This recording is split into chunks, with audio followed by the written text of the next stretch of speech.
আসসালামু আলাইকুম রহমতুল্লাহি আবরাকাত। সংসদের অধিবেশন চলছে, তো সংসদে কিছু কিছু বিষয় ছোট ছোট ক্লিপ বের হয় খবরে, নিউজে। তো সেটা থেকে আপনারা এক এক ধরনের কমেন্ট করেন, এক একজন এক এক ধরনের কথা বলেন। যেমন আজকে বিরোধী দল নেতা ডক্টর শফিকুর রহমানকে বাধা দেওয়া হয়েছে ওই বিষয়ে কথা না বলার জন্য, এবং হাসনাত আবদুল্লাহ প্রশ্ন করার জায়গায় উনি অন্য বিষয় নিয়ে কথা বলতে চেয়েছিলেন।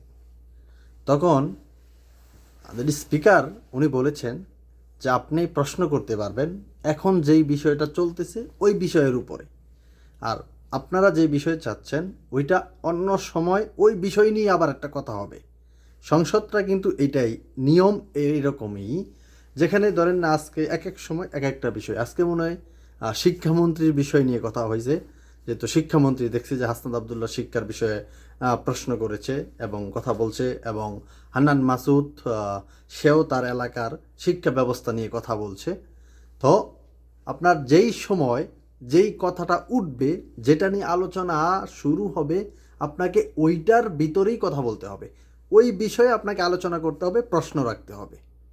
সুতরাং এখন আপনি দেখতেছেন যে ও হাসনাত আবদুল্লাহকে কথা বলতে মানা করছে। এখন অনেক জায়গায় অনেকে কমেন্ট করে, ব্যাড কমেন্ট করে, এরকম দমায় রাখা যাবে না সেই। ভাই, সংসদের তো একটা রুল আছে। এখন আমি আপনার আপনার একটা বিষয় নিয়ে, অঙ্ক নিয়ে কথা বলতেছি, অঙ্ক সাবজেক্ট, আপনি আয়সা যদি এখন বাংলা নিয়ে কথা বলেন, তাহলে কি সাবজেক্ট চলবে?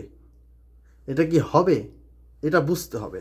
আপনি এক জায়গায় গিয়ে ঠাস করে কমেন্ট করেন, দেখি যে ভিডিওগুলো দেখি, খবরে আমি কমেন্টগুলো চেক করি অনেক সময়, যে আসলে জনগণ কী বলে, জনতা কী বলে, সেগুলো অনেক সময় শেয়ার করি আপনাদের সাথে। তো এরকমই দেখলাম আজকে যে অনেকেই ব্যাড কমেন্ট করে, সংসদ স্পিকার এমুক সেমুক বা এটা সেটা। ভাই, আপনি আগে সংসদ সম্পর্কে জানতে হবে আপনাকে। আর এখানে কিছু কিছু ভুল থাকবে, যারা নতুন নতুন তাদের একটু একটু ভুল হবে, এটা স্বাভাবিক, এটা কোনো বিষয় না। কিন্তু আপনাকে বিষয় বিষয় যেটা সেটা বলতে হবে। আবার আজকে আরেকটা কথা বলছে স্পিকার, যে সংসদে আপনি দেখে দেখে পড়তে পারবেন না, এটা ঠিক না। সবাই চেষ্টা করে না দেখে পড়ার জন্য, তবে আপনি দেখে দেখবেন কোনটা আপনার বলার, কিছু কিছু স্ক্রিপ্ট লিখে রাখবেন যে আমি ওই বিষয়ে কিছু বলবো, আমি ওই বিষয়ে কিছু বলবো। তখন আপনি অল্প একটু দেখবেন, একটা হাতে একটা ইয়ে নিয়ে অল্প একটু দেখবেন, পরে ওইটার বিষয়ে আপনি স্ক্রিনে বা অন্য সামনে সবার দিকে চেয়ে তখন বলবেন ওই বিষয়টা, ওইটা উনি বলছে। কিন্তু ওইটা নিষেধ করছে কি, যে আপনি একেবারে এইদিকে এমনি শুধু দেখে দেখে বলবেন, এটা আসলে ঠিক না, এই বিষয়ে বলা হয়েছে। হ্যাঁ, অনেকে অনেক ধরনের মন্তব্য করে, আমরা মন্তব্যের জন্য সেরা, ঠিক আছে? তা আমাদেরকে আসলে জানতে হবে একটা জিনিস, না জেনে হুটহাট করে কিন্তু আপনি কমপ্লেন করতে পারেন না, বা উল্টাপাল্টা কমেন্ট করা এটাও কিন্তু ঠিক না। তো ভালো থাকবেন সবাই। এ ছিল আজকের সংসদ বিষয় নিয়ে একটু আলোচনা। ভালো থাকবেন। আমাদের সংসদ ভালো হোক, ভালো হোক, রাষ্ট্রের জন্য, রাষ্ট্রের জনগণের জন্য সংসদ হোক, সেই কামনায় প্রত্যাশা করি আমরা।